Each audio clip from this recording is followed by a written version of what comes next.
The air itself felt like a raw wound, cold and damp, clinging to your lungs. We're opening with an account from our source material that details the sheer, um, desperate physical reality of an escape attempt. Mm-hmm. You have these bare feet slapping against slick, uneven stone, the frantic pulse of flight just echoing the wild beat of a woman's own heart. And there's this thin sliver of moon that offers just this indifferent, cruel light. And then cutting through the muffled silence of the night comes that sound, the distant, chilling crack of a whip. Yeah, that's the sound of the system closing in. It is. That image is so crucial because it immediately sets the stakes, not just for the individual, but for the entire state. This wasn't some spontaneous act of defiance. No. This was a desperate gamble against an entire unyielding system. The scent of stale refuse and human confinement, the everyday smell of Roman servitude, it's still clinging to her. And she's pushing deeper into the darkness, this tiny defiant tremor against the vast crushing weight of an empire founded on her servitude. Okay, so let's unpack this. We've been immersed in sources that meticulously chart the terrifying systemic nature of Roman slavery, and we're looking at it specifically through the brutal journey of one woman who dared to try and break free. Our mission in this deep dive is really defined by her experience. And that definition is key for you, the listener. We're asking, what did it truly mean, legally and socially, to be defined as property in ancient Rome? And what was the absolute, inescapable consequence for a female slave who attempted to reclaim her own humanity? Exactly. Our sources reveal this horrific blueprint, the legal, social, and psychological mechanisms Rome employed to not just punish the body, but to utterly obliterate the spirit of resistance. They turned punishment into policy. It's something that we, in the modern context, we really struggle to grasp this reality. We operate under this assumption of inherent human rights. And that creates a stark, almost unbridgeable chasm of understanding, doesn't it? Our sources make it abundantly clear that for the Roman elite, concepts like human rights or innate freedom were strictly luxuries. For citizens only. Reserved for citizens, for a select few. For the enslaved, the world was a cage with invisible yet unbreakable bars. This entire deep dive is about analyzing the raw, visceral terror of existing in a society where one's own body and future are utterly devoid of agency. We are tracing the systematic erasure of a person. So that initial act of running it required this profound, almost suicidal kind of strength. Let's focus on the analysis of that moment, framing it not just as a flight from a master. No, it's much bigger than that. It's an ideological affront to the entire Roman state. Our sources really detail the physical struggle. You have the fear tearing at the lungs, the agonizing uncertainty of the pre-dawn darkness, which, as you noted, was both a blessing and a curse. The physical reality is central, but we have to anchor this in Roman legal thought. Because for the Roman state, a slave was not a person with rights. They were a living tool. The famous Latin term instrumentum vocale. Speaking instrument, exactly. This concept, it's documented in the writings of legal scholars like Gaius and philosophers who justified the system, and it completely stripped the slave of personhood. So the slave was literally categorized alongside livestock, the instrumentum semivocale. And inanimate objects, the instrumentum mutum. Right. Exactly. Right. The idea that a piece of speaking property, a human chattel, could possess an inherent right to freedom was simply incomprehensible. It was, even ludicrous to the elite. The act of escape was, in legal terms, theft. You were stealing yourself, which, according to their law, belonged entirely to your owner. So this wasn't just a private crime against the master's assets. No, it was a fundamental challenge to the economic stability of the entire state. And that defiance against that unyielding world gave her that dangerous, fleeting strength. She's pushing forward, seeing her breath plume in the frigid air, ghost-like and ephemeral, a fleeting testament to the life she was trying to reclaim. The scent of pine and damp earth, a momentary comfort against the pervasive urban stench. But why was this seen as an offense against the divine order as well? Because the Roman system was built on pietas, this sense of duty to family, to state, and to the gods. The elite believed that their military success, their prosperity, the entire hierarchical structure, including slavery, were all sanctioned by the gods. It was tied to mos maiorum, the way of the ancestors. Precisely. So if slaves could freely break this order, it suggested the gods were displeased, or, even worse, that the foundational rules of the cosmos were false. So her escape was interpreted not just as theft of labor, but as a blasphemous act. It's a disruption of the divinely ordained hierarchy.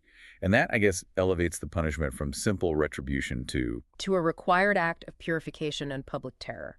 Precisely. Her capture and subsequent punishment had to be swift, comprehensive, and most importantly, public. It had to serve as a terrorizing exemplum, an example for all others who might harbor similar, dangerous thoughts. The empire couldn't function if its primary labor force believed freedom was even a possibility. It couldn't. And when we focus on the female transgression, the stakes were uniquely higher. Our sources point out the specific insidious vulnerabilities faced by female slaves, which went beyond just the typical hard labor. Absolutely. While male slaves primarily faced agricultural or, construction toil, female slaves, particularly those in urban settings, the familia urbana, they faced a unique gauntlet of dangers. From grueling domestic work to pervasive sexual exploitation. Pervasive, and they were generally perceived, even by Roman thinkers who advocated for so-called humane treatment, like Seneca, though his views were often pretty hypocritical. Right. They were seen as inherently weaker and thus expected to be absolutely compliant and docile. So the moment she runs, she is challenging not only the economic status quo, but also these deeply ingrained societal expectations about female obedience and passivity. Correct. Her escape was an even greater transgression. A runaway man was a threat to property. A runaway woman challenged the very mechanism of control, which relied so heavily on the subjugation and compliance of women, whether they were enslaved or often even free. The psychological impact of that must have resonated deeply within the Roman consciousness. It did. Her attempt to gain control over her own body and destiny had to be met with a disproportionate response. It was about reasserting the fundamental social narrative of subservience. Making sure that that particular narrative remained unbroken. Indeed. They had to demonstrate the futility of resistance and reinforce the brutal hierarchy that underpinned their prosperity. Her punishment served a dual, terrifying purpose, not just to reclaim her body, but to crush the spirit of any other woman who dared to dream. And the chase, as detailed in the source, it comes to an agonizing end, often heralded by the sound of hunting dogs. Yeah, the hounds were specifically bred and trained for this purpose. Sharp, musky, their barking growing overwhelming. It was like an invisible noose tightening around her. She's yanked from the thicket where she'd hidden, the rough hands of the vigils or slave catchers just burning against her skin. And she stumbles to her knees in the damp earth, the fight just completely leaving her body. That's the moment of capture. It is the profound, instant, and violent loss of agency. The fragile illusion of freedom is just shattered by the brutal reality of their grip. And that's followed by the certainty of what's coming next. The certainty of retribution. She knew with a bone-deep certainty that her escape had sealed her fate. It marked her for a cycle of punishments designed not just to hurt, but to obliterate the very will to dream of liberty again. Her crime, in Rome's eyes, was daring to assert her humanity. An unforgivable act. An unforgivable act in their rigid social order. The quiet despair that settled upon her was profound, a heavy shroud woven from the realization that her suffering was not just personal, but systemic, an integral part of the machinery of the empire. So the immediate consequence isn't a private scolding, it's a public performance. The walk back through the waking city becomes the first public punishment, a terrifying spectacle of shame. It's deliberate. She's bound, her wrists chafed raw by coarse rope, marched through the streets where every slave, every hurried citizen turns their head. And this exposure is key. The gazes, as our source describes them, are a mixture of curiosity, sometimes pity from the enslaved, but most often just cold indifference from the citizenry. And that indifference is crucial. How so? Their eyes act as instruments of state power. They reinforce her shame and validate the justice of her capture. The sensory details of the city, the sense of fresh bread, burning charcoal, ripe fruit, these are the smells of a living, breathing world from which she is now utterly severed. It makes her loneliness a crushing weight. The rising sun, which she had hoped would illuminate her path to freedom, now just magnifies her shame. It reveals every tear in her tunic, every fleck of dirt, and she's not taken back to the relative privacy of her old master's house. No, she's led directly to the public square, the forum, where a crowd is already gathering. The ominous stage. That's it. The destination is a makeshift platform described as stark and ominous. This wasn't merely a return to work, it was a public lesson, a spectacle designed to sever her entirely from her past self, to reforge her identity as a broken, branded thing. It's a fundamental act of dehumanization. It is, a profound one. It's a clear statement. Yeah. This is what happens when you challenge Rome. And then comes the act of branding itself. Let's delve into the mechanics of this. What do our sources tell us about the process? The Roman state was highly efficient in its cruelty. A hush falls over the crowd. that momentary intake of breath before the inevitable pain. She hears the clink of metal, the hiss from the brazier, and she sees the glowing iron, its tip a searing orange against the pale morning sky. And who would do this? The master. It was sometimes done by the owner, but often by specialized state functionaries, which ensured a kind of uniformity of terror. The brand itself was typically the letter F. For fugitiva. Runaway. The moment of impact is instantaneous and absolute. The sources convey a searing, white-hot agony that just rips through her. It's a sensory shock that steals breath and consciousness. The primal scream that tears from her throat is involuntary, but its echo in the shocked silence serves the purpose of the state. It breaks the individual and silences the crowd. Exactly. And the aftermath, the acrid, sickening smell of burning flesh, the body convulsing, the brand, that single letter or symbol, it's burned deep into her skin, permanently declaring her status. It's a violation that goes beyond pain. It's the annihilation of self, a literal rewriting of her identity. And this is where we have to shift to the analysis of the legal and symbolic weight of that scar, because the branding served far more than just simple revenge. Oh, absolutely. Our sources confirm the brand served multiple terrifying purposes. It hit legal, economic, and psychological targets all at once. First, the practical legal marker. Right. It instantly identifies a runaway to any other slave owner or official, making future escape almost impossible. She can't just disappear into a crowd anymore. Precisely. If she were recaptured again, the brand was immediate evidence of her chronic status as a risk. It ensured maximum severity in the next round of punishment. But secondly, and perhaps more profoundly, is the symbolic ownership. That physical marking, the inscription of power onto her very flesh. Exactly. It stripped away any remaining pretense of individuality or hope of, integration. It reduced her to a piece of property indelibly marked, not unlike branding cattle. And it affected our market value, right? Massively. The Roman market valued unbranded slaves much, much higher than branded ones. A branded slave, a fugitiva, instantly suffered a huge devaluation. This economic impact was a crucial deterrent for owners who might otherwise be lenient. If they didn't brand her, they risked losing significant financial worth as she ran again. So the brand is a statement to the slave, to the citizens, and to the market. And the third purpose is the enduring psychological punishment. The shame would be a constant companion, a burning reminder visible to all who saw her, including herself. It was a scar on her identity, a wound in her spirit that would never truly heal. Her life was now defined by that visible, inescapable tether to her past transgression. She was not just a slave, she was a marked slave. A living billboard advertising the absolute power of the empire. This constant visual reminder was designed to instill learned helplessness, the knowledge that resistance is futile. It's a profound thought that the punishment is designed to last longer than the physical pain. It's permanent shame. And that permanence is what allows the system to move to the next phase. Once the initial acute punishment has served its purpose of public terror and identification, the system turns to chronic degradation, designed to maximize labor extraction while minimizing the possibility of another rebellious thought. So the acute, sharp public agony of branding is over, but it's replaced by a deep, throbbing ache that she now carries. She's immediately transferred, marking the transition to chronic systemic suffering. Punishment by depletion. The sources describe her transfer to a grim, forbidding compound, the mill or pistrinum. This is a calculated descent. The iron gates clang shut behind her with a sound of ultimate finality. The mill compound, often part of an ergastulum, a type of penal barracks for difficult slaves, is designed purely for relentless efficiency and maximum misery. And the air. The air is thick with the smells of sweat, dust, spoiled food, and human suffering. And what defines the mill is that ceaseless noise, that rhythmic groan of the heavy millstones. It is the relentless symphony of despair. The work itself, the arduous turning of the massive millstones, often harnessed like oxen, is designed for a systematic erosion of the human spirit through sheer, constant physical depletion. This labor was less about skill and more about brute endurance. Oh, completely. The bodies are broken faster than any whip, simply through the physics of exhaustion and malnutrition. I understand the physical toll, but let's dig into the technical side.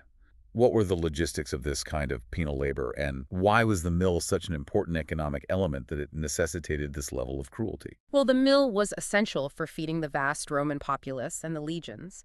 It was an industrial process. They used large rotary mills, often run by slaves pushing a central lever, or in some large-scale operations, by water power. The roti aquaria. Exactly. But for penal labor, human power was cheaper and more punitive.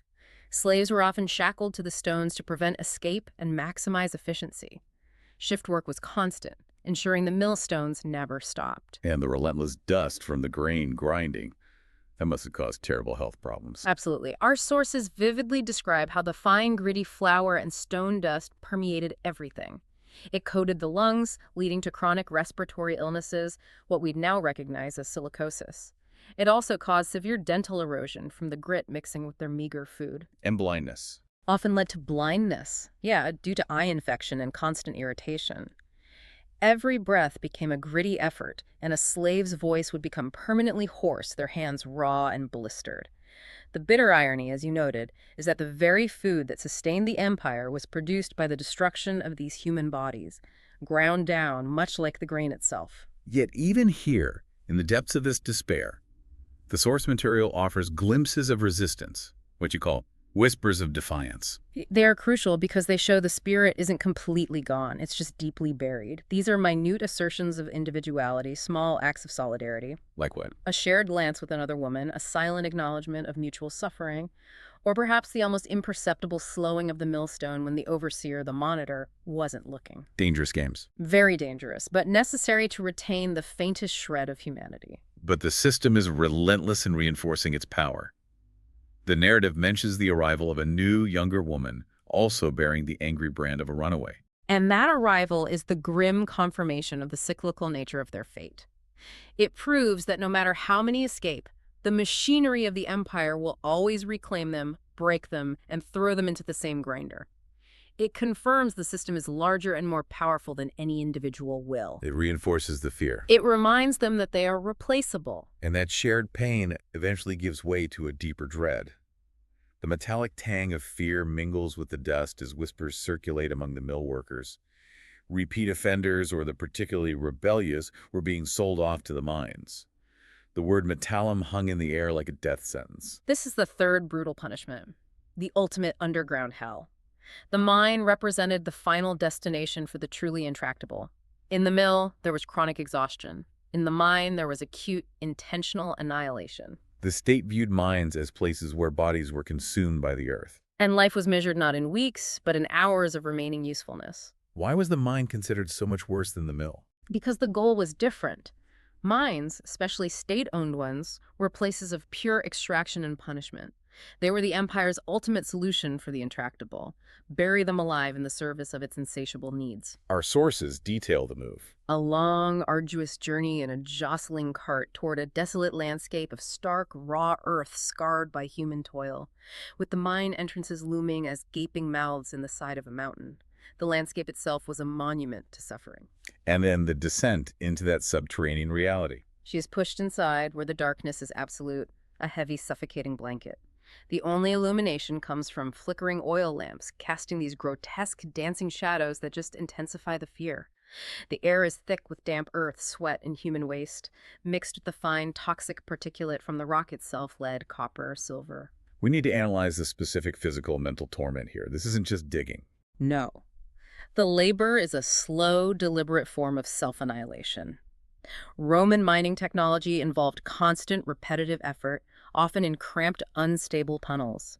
There's the constant, incessant clang of picks against hard rock, the scraping of shovels, and the most terrifying sound. Creaking timber. The unsettling creak of timbers barely holding back the mountain.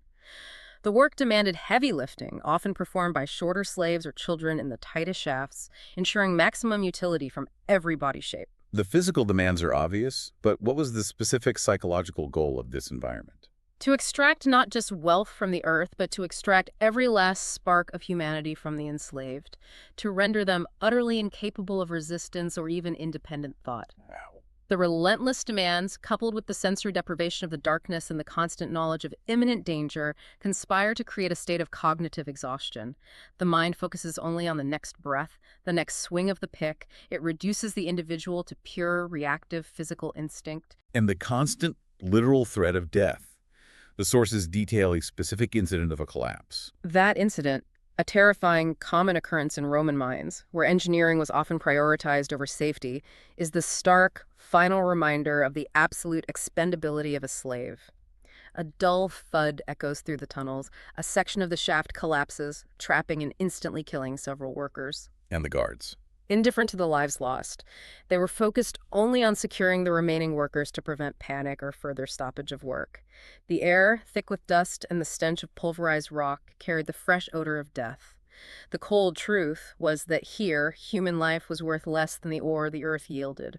Her internal prison was sealed tighter than any physical chain. So after the grinding hell of the mill and the subterranean trauma of the mine, she miraculously survives and is transferred again. This is the fourth brutal punishment. Reassignment under a master known for extreme cruelty. We shift from chronic physical hell to a more insidious psychological form of suffering. This is a crucial pivot point in the source narrative. That brand, the mark of the fugitiva, is no longer just a sign of ownership. It's now seen by a specific type of master as a challenge, a personal affront that demands escalating personalized torment. This is a descent into a specific individualized hell. Yes, designed not just to extract labor, but to break the will through fear. How did this environment differ from the massive impersonal labor camps? The scale changed from industrial to domestic. She might be moved from the familia rustica, the rural workforce, back into the familia urbana, a city household or a villa. The new environment is a sprawling, neglected villa where the air is thick with an unspoken menace. And the master. The master is a corpulent man with eyes like chips of flint who specifically sought out marked defiant slaves because he took a perverse pleasure in breaking strong spirits. In a large labor camp, you are defined by your output. In this villa, you are defined by the master's mood. That sounds terrifyingly unpredictable. What defines this stage is the shift from constant, predictable toil to something much more arbitrary. That unpredictability is the key to the psychological control. In the mill, you know if you stop working, the whip will fall. Here, the lash is always near, but the most painful punishments are often psychological. Public shaming, random bursts of starvation. Or the terrifying threat of harming other, less rebellious slaves if she failed to comply. The master might be kind one day and monstrous the next. So the cruelty here is different. It's casual, almost routine. It is. The sources emphasize it wasn't born of passion or momentary anger, but of cold, calculating power. The master is meticulously creating a climate of fear. He wants her to anticipate his moods, to become invisible, stifling any flicker of emotion that might draw his attention. A kind of constant surveillance. Yes, where every mistake is catastrophic and random. It's designed to induce extreme anxiety and fear of the unknown. And the masters used isolation as a specific tool in this psychological torture, didn't they? Absolutely. This isolation is a crucial layer of punishment that breaks any communal spirit she might have found in the mill or mine. The other slaves in the villa, often domestic slaves who feared becoming the master's next target, they largely avoid her. They're wary of associating with a marked fugitive. They're focused entirely on their own survival, so she is severed from any sense of community, eating her meager meals in silence, her body already broken, her spirit becoming a hollow shell guarded by silence. The narrative builds to a specific, profound psychological breaking point that occurs through forced witnessing. Yes, this incident serves as the brutal capstone on the master's psychological campaign. Our sources detail the moment where a younger house slave innocent, perhaps clumsy, spills a drink. And the master orders a brutal, disproportionate flogging. And worse, he orders the other female slaves, including our protagonist, to stand by and watch the entire display. This was a deliberate act of terror, designed to reinforce the absolute futility of resistance by using the suffering of another to control the mind of the witness. Precisely. They were forced to internalize the horror. The sounds of the girl's cries, the sickening thud of the lash, the casual, brutal disregard for human pain. These were meant to break the spirits of all who witnessed it. A chilling reflection of the dark heart of Roman slavery. The girl's anguish became embedded in the deepest corners of our protagonist's memory, not just as a tragedy, but as a lesson. Fight back, and this or worse is the consequence. But here's where it gets really interesting, because the narrative suggests the effect isn't total capitulation. Despite the terror, the ultimate statement of defiance often isn't loud. This is the surprising narrative turn. The brutal reality of her situation, the inescapable nature of her fate, begins to harden her rather than completely dissolving her will. That initial despair gives way to a cold, burning resentment, a silent internal rage. She moves through the villa like a phantom, her face an unreadable mask, but her eyes hold this dangerous, defiant glint that no one seems to notice. Or perhaps dares to notice. This internal shift, This refusal to be utterly broken is a dangerous development for the master. It's a silent act of rebellion. It's a refusal to grant her tormentors the satisfaction of her complete capitulation, even though she is physically owned. And that silent refusal is what the cruel master ultimately cannot tolerate. He can't. He demands absolute submission. When he sees that she is still capable of that quiet, unyielding gaze, he realizes she is too dangerous to keep. She is a disruption, a contagious element of defiance. He must eliminate the problem not just physically, but symbolically. That quiet defiance seals her fate. The master is tired of her unyielding gaze, decides she's a lost cause, too difficult to manage, too dangerous to integrate back into the system. So we arrive at the fifth and most brutal punishment, the arena or public execution. She's sold not for labor, but for spectacle. This is the final stage of systemic retribution, reserved for the truly intractable, the noxy, the harmful ones who could not be reformed. For our modern sensibilities, the idea of turning human suffering into public spectacle is abhorrent. But in Rome, this was routine. It was a major source of entertainment and, critically, a deeply effective tool of social control. Her ultimate fate was not a private tragedy. It was a carefully orchestrated public performance. A final, undeniable lesson for anyone contemplating the forbidden path of freedom. And let's analyze the contrast. The first punishment was branding for identification. This final punishment is for annihilation and terror. Exactly. She is led through back alleys, not the main thoroughfares, her chains heavy and cold, a final undeniable statement of her status as condemned. She's past fear now. There's only a profound weariness and a strange, detached focus. The journey itself is designed to heighten the suspense for the spectator. But for her, it's a form of final release from the chronic torment. The approach to the arena must have been overwhelming. It is described viscerally in the sources. The gates loom ahead, massive scarred wooden structures, and the roar of the crowd is not just noise. It's a distant, hungry, animalistic sound that seeps through the thick planks, a terrifying lullaby of death. And her specific role as a woman in this specific form of public execution made her a more potent symbol. Yes. Female slaves facing execution in the arena were rarer than men, making her a unique cautionary tale. It ensured maximum impact on the watching citizens and the enslaved population alike. Her mind, surprisingly, is clear. She holds that fierce determination. If she is to die, she will face it with an unbroken spirit. She's pushed through the dark, echoing passageways beneath the arena, and the metal gate rises with a groan, revealing the blinding sunlight of the arena floor and the blood-stained sand. The roar of the crowd intensifies, a visceral wave crashing over her. But she does not collapse or plead. She raises her head slowly, deliberately. She scans the sea of faces, not in fear, but in a final, defiant act of presence. This is her last arena, and she seeks to deny them the satisfaction of her tears or her pleas, maintaining a final silent act of defiance. The sources suggest her former master would often attend these executions, seeking confirmation that his property was finally destroyed.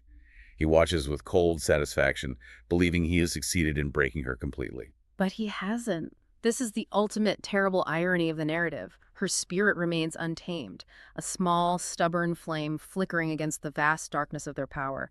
This is her final, profound statement. Even in ultimate physical defeat, a measure of self can be preserved. A quiet dignity asserted. The system can own her body, but it cannot own the final moment of her perception. The executioner approaches, the heavy sword gleaming. In her final moments, where did she place her focus? She does not flinch or look at the blade.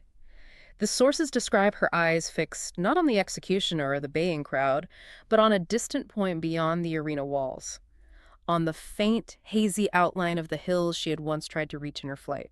Wow. In that last suspended moment, she momentarily reclaims her agency, asserting that she was simply a woman reclaiming in her final breath the agency that had been so brutally denied her. The sound of the sword was swift, a clean, sharp hiss, the final, brutal punctuation mark on an entire existence defined by the absence of freedom. Her body became another piece of blood and dust. But her spirit, in that final focus on the distant hills, eluded their ultimate control. So what does this all mean for our understanding of Roman control? When we trace the journey detailed in these source accounts, the desperate flight, the branding, the mill, the mine, the personalized psychological torture, and finally the arena, we see the complete blueprint for Roman systemic control. It wasn't random cruelty, it was a progression of calculated severity. The system was designed to ensure that if the acute public physical pain didn't break the body, The branding. Right. Then the chronic, soul-crushing toil would annihilate the spirit, the mill and the mine.